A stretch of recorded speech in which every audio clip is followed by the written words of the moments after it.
அனைவருக்கும் வணக்கம். இன்னைக்கு தினமணி செய்தித்தாள்ல முக்கியமான செய்திகள் என்னென்ன இருக்கு அப்படிங்கிறத பார்ப்போம். ஸோ முதல்ல பார்த்தோம்னா, நமக்கு திருக்குறள்.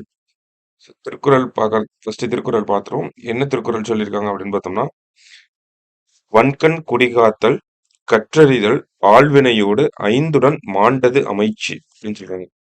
அஞ்சாமையும், குடிப்பிறப்பும், காக்கும் திறனும், கற்றறிந்த அறிவும், முயற்சியும் இதெல்லாம் தான் என்ன சொல்றாங்க?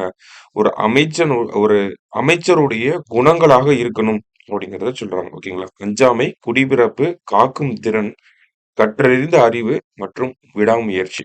இதெல்லாம் தான் ஒரு அமைச்சருடைய பண்பாக இருக்கணும் அப்படிங்கிறத திருவள்ளுவர் சொல்றாங்க. திருக்குறள் எண் 632 அதிகாரம் அமைச்சு.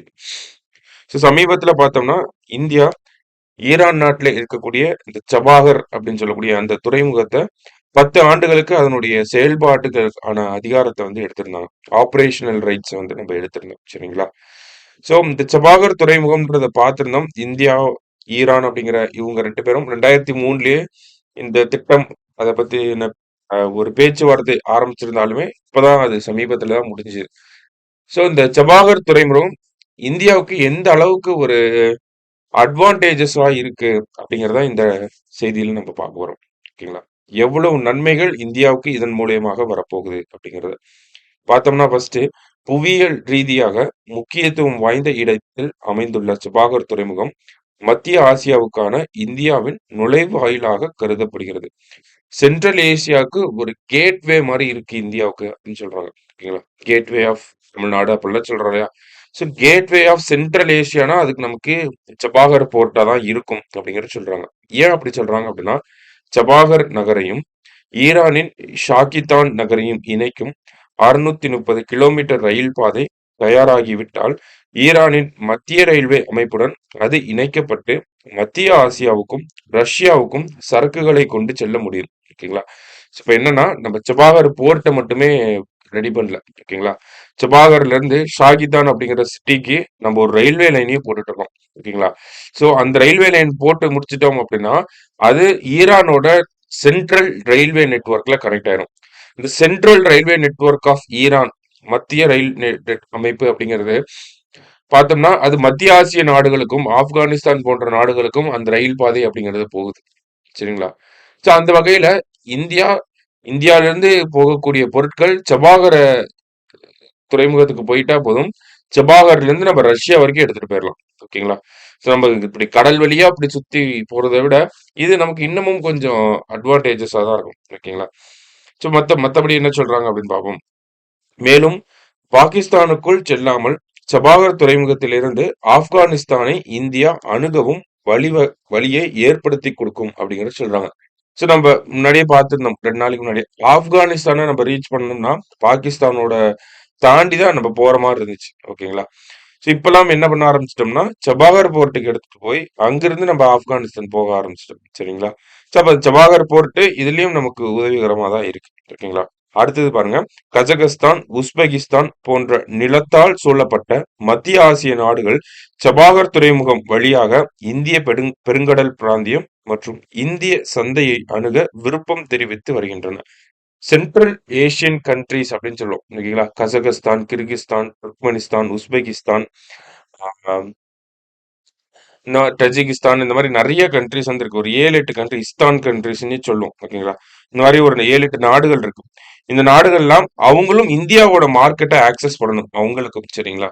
சோ ஆனா அவங்களுக்கு ஒரு நிலத்தால் லேண்ட்லாக்டு கண்ட்ரிஸ் நிலத்தால் சூழப்பட்ட நாடுகளாக இருக்காங்க. லேண்ட்லாக்டு கண்ட்ரிஸா இருக்கனால சோ என்ன மாதிரியான ஒரு வர்த்தக உறவை எடுத்துட்டு போறதுன்றது அவங்களுக்கும் டவுட்டா தான் இருந்துச்சு. சபாகர் துறைமுகம் இப்ப டெவலப் ஆனதுக்கு அப்புறமா அவங்களும் அதே ரயில்வே நெட்வொர்க்கை யூஸ் பண்ணி சபாகருக்கு அவங்களோட ப்ராடக்ட்ஸ் கொண்டு வந்துருவாங்க. அங்கிருந்து இந்தியாவுக்கு வந்துரும். அப்ப அந்த நாடுகள்னால இந்தியாவோட மார்க்கெட்டை ஆக்சஸ் பண்ண முடியுது. நம்மனால அந்த நாடுகளோட மார்க்கெட்டையும் ஆக்சஸ் பண்ண முடியுது. இதனால வர்த்தகம் அப்படிங்கிறது பெருக போகுது. சரிங்களா? அதுதான் இந்த சபாகர் துறைமுகத்தோட ஒரு முக்கியமான ஒரு நன்மையா இருக்கு நமக்கு. சரிங்களா? அதே மாதிரி பார்த்தோம்னா இந்த பாகிஸ்தான், சைனா அவங்கலாம் பார்த்தோம்னா சபாகர் துறைமுகத்திலிருந்து கடல் வழியா அந்த ஷோர் லைன் பவுண்டரி இருக்கும் இல்லையா? இந்த கடல் எல்லை இருக்கும் இல்லையா? அதுல இருந்து ஒரு 72 கிலோமீட்டர் இந்த சைடு வந்தோம்னா பாகிஸ்தான்ல குவாதர் அப்படின்ற ஒரு நகரம் இருக்கு. அந்த இடத்துல குவாதர் துறைமுகம் அப்படிங்கிறத சைனா உருவாக்கிட்டு இருக்காங்க. ஓகேங்களா? சைனாவோட கட்டுப்பாட்டுல இருக்கு. பெல்ட் அண்ட் ரோட் இனிஷியேட்டிவ் அப்படின்னு சொல்லுவோம் இல்லையா? ஸோ அந்த பெல்ட் அண்ட் ரோட் இனிஷியேட்டிவ் கீழ சைனா குவாதர் போர்ட்ட கண்ட்ரோல் பண்ணிட்டு இருக்கு. நம்ம அதிலிருந்து ஒரு 70 கிலோமீட்டர் அந்த சைடு சபாகர் அப்படிங்கிற போர்ட்ட கண்ட்ரோல் பண்ண ஆரம்பிக்கிறோம். அப்ப அஹ், நம்மளோட மேற்பார்வையில இருக்கக்கூடிய அந்த துறைமுகத்துல பொருட்கள் அதிகமா வரும் அப்படிங்கிறது எதிர்பார்க்கப்படுது. அதே மாதிரி பார்த்தோம்னா, மத்திய ஆசிய நாடுகள் எல்லாமே இந்த செபாகர் துறைமுகத்துக்கு தான் அவங்களோட பொருட்கள் எடுத்துட்டு வரணுங்கிற விருப்பத்தையும் தெரிவிச்சிருக்காங்க. மத்திய ஆசிய நாடுகள் மட்டும் இல்ல, ஐரோப்பிய நாடுகள் மற்றும் அமெரிக்கா போன்ற நாடுகள் எல்லாமே செபாகர் போர்ட் வர்றதுக்கு நெறைய பாசிபிலிட்டிஸ் இருக்கு. இப்போ சமீபத்துல பார்த்தோம்னா, ஈரானுக்கு, இஸ்ரேலுக்கும் ஒரு தகராறு போயிட்டு இருக்கு. அமெரிக்காவுக்கும், ஈரானுக்கும் எப்பயுமே ஒரு தகராறு போயிட்டு இருக்கும். ஓகேங்களா? ஸோ அதனால அமெரிக்கா போன்ற நாடுகள் இப்போதைக்கு இந்த ஜவாஹர் துறைமுகத்த யூஸ் பண்ண மாட்டாங்க. இன்னும் இது இப்போதைக்கு ஓகேங்களா? இன்னும் ஒரு 10, 20 வருஷத்துல பார்த்தோம்னா, அவங்களும் யூஸ் பண்ண ஆரம்பிச்சுருவாங்க. ஸோ இந்தியாவுக்கு இந்த ஒரு விஷயம் அப்படிங்கிறது ரொம்ப, ரொம்ப ஒரு அட்வான்டேஜஸா இருக்கக்கூடிய ஒரு விஷயம். ஓகேங்களா? ஸோ அந்த என்னென்ன அட்வான்டேஜஸ் இருக்கு அப்படிங்கிறத நம்ம டிஸ்கவர் பண்ணிருக்கோம். ஓகேவா? ஸோ அடுத்தது பார்ப்போம். அடுத்த கட்டமான செய்திய பார்த்தோம்னா, நமக்கு ஓய்வு பெறுகிறார் சுனில் செத்ரி அப்படின்னு சொல்லி குடுத்துருக்காங்க. சுனில் செத்ரி யாரு? எந்த விளையாட்டைச் சேர்ந்தவர்? அப்படிங்கிறத கூட நம்ம கேட்கலாம். இந்திய கால்பந்துல ஒரு முக்கியமான நட்சத்திரமா, இந்தியா டீமோட கேப்டனா, ஃபுட்பால்னாலே இந்தியன் ஃபுட்பால்னாலே நமக்கு சுனில் செத்ரி அவருடைய பேர் மட்டும் தான் தெரியும். அந்த அளவுக்கு பிரபலமான ஒரு நபர். அவரு இந்திய கால்பந்திலிருந்து சமீபத்துல ஓய்வு பெறப் போறேன் அப்படிங்கிற ஒரு அறிவிப்ப வெளியிட்டிருக்காரு. ஓகேங்களா? ஸோ அந்த வகையில தான் இந்த ஒரு செய்திய பார்க்குறோம்.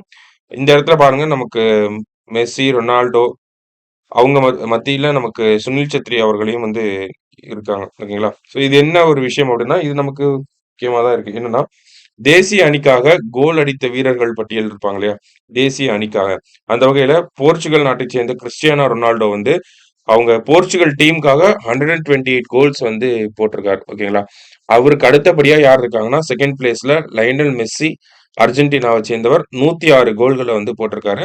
அதுக்கு அடுத்தது 2ண்ட் பிளேஸ்க்கு அப்புறம் 3ர்ட் பிளேஸ்ல வந்து பார்த்தோம்னா, இன்டர்நேஷனல் ஃபுட்பால்ல 1 கிறிஸ்டியானோ ரொனால்டோ, 2ண்ட் லயனல் மெஸ்ஸி, 3 வந்து பார்த்தோம்னா சுனில் செத்ரி இந்தியாவுக்காக 94 கோல் வந்து அடிச்சிருக்காரு. ஓகேங்களா? ஸோ அந்த வகையில இது வந்து ஒரு அவருடைய முக்கியமான அச்சீவ்மெண்ட்டா இருக்கு. ஓகேங்களா? உலக ஃபுட்பால்ல. அதுதான் ஃபீஃபாவும் இந்த இடத்துல அவருக்கு வந்து ஒரு மரியாதை செலுத்தும் விதத்துல இப்படி ஒரு விஷயத்த குடுத்திருக்காங்க. ஓகேங்களா? ஸோ அததான் நம்ம கடைசி செய்தியா பார்க்குறோம். ஓகேங்களா? ஸோ இன்றைய செய்தித்தாள பொறுத்தவரைக்கும் ஒரு 3 செய்திகள பார்த்திருக்கோம். அதுல செபாகர் துறைமுகத்தோடைய அந்த நன்மைகள் அப்படிங்கிறது நமக்கு பிரிலிம்ஸ், மெயின்ஸ்லயும் நமக்கு இம்பார்ட்டன்ட்டா தான் இருக்கு. ஓகேங்களா? ஸோ நல்லா பார்த்து வச்சுக்கோங்க. நாளை செய்தித்தாள் வாசிப்புல சந்திக்கலாம். நன்றி.